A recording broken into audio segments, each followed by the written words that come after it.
First off, can I just ask you, when we say hate crimes, like what comes to mind for each one of you? Maybe Paige, we'll start with you this time. Like what comes to mind? Hate crime. I'm trying to think. I feel like I'm like in the hot seat right now, but Well, there's no correct answer. Okay. Just like what comes to your mind. I guess a crime that's committed against a certain racial or ethnic or religious group, and the person committing the crime is doing that because they don't like that certain group. Okay. Ejivedi, how about you? Anything you would add to that? I usually think like physical attacks. Physical attacks? Yeah. So hate crime involves a physical attack. Alex, anything that you would add? Usually when I think of hate crime, I usually think of ethnic groups that aren't like white that are targeted the most, or at least publicized the most. I feel like Ethnic groups are targeted more than white people. Yeah. More than the dominant group. Yeah. Yeah. Okay. All right. So here, can we go to the first slide? These are really the top crimes for which people are arrested. Does anything surprise you there? Does it kind of make sense? Okay. So what do you think are? Don't move ahead. What do you think are the top crimes on television? Ejivedi, how about you? Like death, murder, probably like arson. Murder, arson. Yeah, I would agree with everything she says. I would agree with murder too. Yeah, what she said. So you think like more crimes that involve more physical violence and like really serious crimes. Okay, so here are these are the top crimes on television. And you look at the ones in red. I mean, these are the crimes. This is like if you watch a lot of television, it's kind of natural that you would be thinking like this stuff is happening all the time, right? I mean, naturally, right? You develop a fear. And of course we know that. We know that people who watch a lot of television, people who are really engaged at that level, they have a heightened level of fear about them, right? So let me show you makes sense, right? I mean, people have this idea that, if they watch a lot of television, that the world's a really, really dangerous place. And that's subjective, right? It really depends on how we want to think about things. Okay, so take a look at this next slide. So in 2018, the crime rate in the U.S. was at a 30-year low. 70% of Americans thought that crime was rising. In fact, crime's going down. 70% of Americans think crime is rising. What's that telling you? What does that tell you? Just anything that comes to mind. I think maybe the news might be showing more crime on TV maybe during that time, so that's why people might think that crime's on the rise even though it's not. So we're seeing more and more crime on television and in the media and in the headlines. And so people have the idea that it's more common than it is. What else? What's it tell you? What's it tell you about you and people around you? Alex, how about you? Like what's it tell you about you or people around you? I think the first fact about the 30-year low, I didn't know that was a thing. Or at least I didn't know it was at a low because last time I watched the news, like surrounding around Philly at least, it was like at a high, at least for crimes. So like, yeah, I guess as a whole, United States is getting better, but like, I didn't know like as a whole nation we were improving. Well, even was it at a high or was it just increasing? I think it was increasing, but like usually when it's increasing, it's also about to hit a high. Yeah, and was it increasing a lot or just increasing, right? It was increasing a lot. I think it was like double or something, but. Yeah?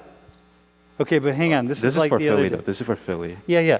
But you just said something that's really, really important, right? So this is what we do, right? We come up with ideas, and I'm not going to put you on the spot, but I want to give it an example of the kinds of things we do. You said, oh, I think it was doubling or something.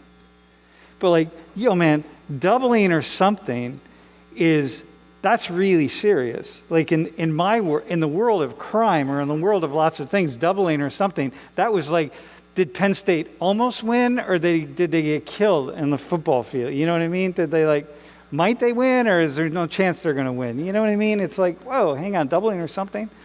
So what happens in the world that we're dealing with is that we all tell a lot of stories. And then we tell those stories to other people, and they tell those stories to us, and then we act according as though those stories are true. So you did exactly what I wanted you to do. I just want your opinions. I want your thoughts. I don't want you to try to get the right answer or wrong answer, but I'm just pointing that out. It's like, okay, all right. Echeverri, how about you? Anything from that jumps out? I kind of think the same as Alex, because I feel like once I started to watch news more and more or less understand like middle school, especially like with Baltimore, all I heard was like homicide rate. We reached like the new high earlier and earlier in the year.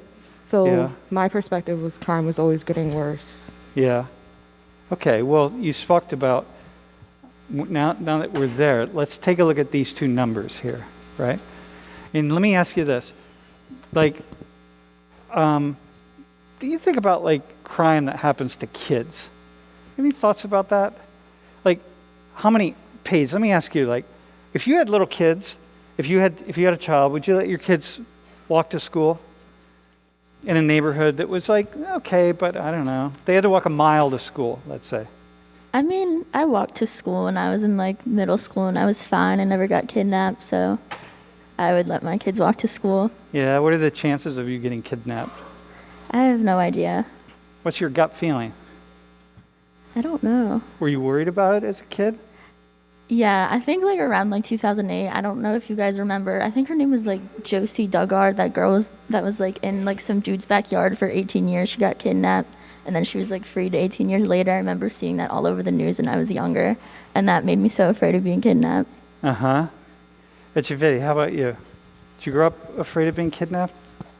No, but like I used to walk to school in middle school too, and I was never really afraid until like once something happened. I think it was like in the neighborhood, Uh-huh. and my mom was like, be careful, you know, the girl was on the phone and she was walking the same kind of route that you walked, and it made me more aware. Yeah, okay. So let me tell you what these numbers are, right? So the first number is the number of children under the age of 18 who are kidnapped every year in the United States by strangers. So there are a lot of kidnappings, but they all happen by family members. 100, under the age of 18. 61 million is the number of children under the age of 14 in the United States. So if you have 100 kidnappings by strangers, you have 61 million people under the age of 14, let's say. The chances of being kidnapped are pretty low, right? I mean, you maybe have a better chance of winning the lottery than you do of being kidnapped. And yet, what we see is that fewer and fewer parents allow their kids to play outside, they allow their kids to walk to school, they allow, we instill in us this fear that the world's a really dangerous place. We could encounter problems. Like, oh my God, we have to do something about it. Let's make the laws tougher. Let's do whatever we have to do because of all this danger out there. When in fact, the data are telling us that it's actually not very dangerous. And in fact, people who study this, who study kidnapping, they say that what parents should do, this is true, right? People who study, what parents should teach their kids is that no matter where they are, they could be in the most violent neighborhood in their community, doesn't matter where they are. If a child gets lost, the child should go up to the very first stranger that they see, the very first person they see, even if it's a stranger, and say, I'm lost, help me. Doesn't matter.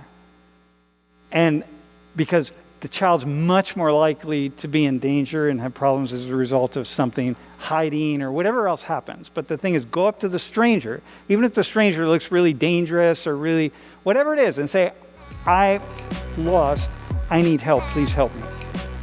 But we don't do that. We do the opposite, right? We tell kids to don't talk to strangers, don't do all these things that actually put them in greater danger.